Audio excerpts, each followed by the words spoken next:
بسم اللہ الرحمن الرحیم۔ گزشتہ کل 11 جون کو قومی اسمبلی میں بجٹ سیشن کے بعد وزیر اعظم پاکستان نے قوم سے خطاب کیا۔ اس میں انہوں نے ملک قرضے میں کیسے ڈوبا اور اس کو نکالنے کے حوالے سے حکمت عملی کیا ہوگی اور اس بجٹ میں قوم کے لیے کیا رکھا گیا، اس قسم کی بہت سی بہتر چیزوں کو بیان کیا۔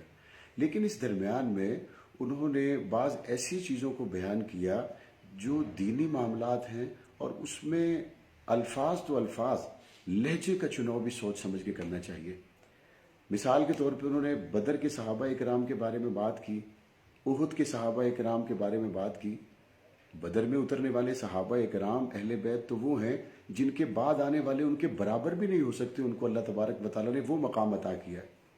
احد میں اترنے والے صحابہ اکرام کے بارے میں اگر کوئی ان سے اجتہادی خطا ہوئی بھی ہے، اللہ تبارک و تعالیٰ نے جب ان کو معاف کر دیا تو بعد میں آنے والے کسی کے لیے یہ جائز نہیں ہے کہ وہ ان کے بارے میں بات بھی کرے۔ ان چیزوں سے مسلمانوں کی دل آزاری ہوئی۔ ان جملوں سے میں نہیں سمجھتا کہ کوئی خاموش رہ سکتا ہے۔ یہ وہ متفقات ہیں جس پہ ناموس رسالت کا مسئلہ ہو، صحابہ اکرام اہل بیت الزام کا مسئلہ ہو، جس پہ کوئی بھی خاموش نہیں رہ سکتا۔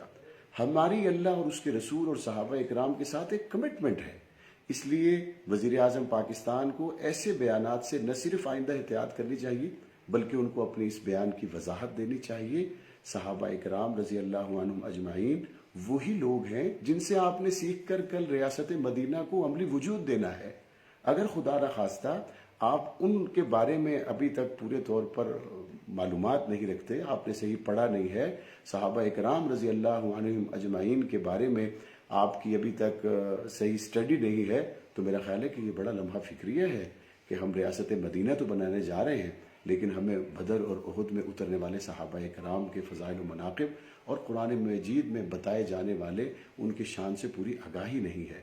اللہ تعالی ہمارے حال پر رحم فرمائے اور ہمیں ایسی چیزوں سے بچتے رہنے کی توفیق عطا فرمائے۔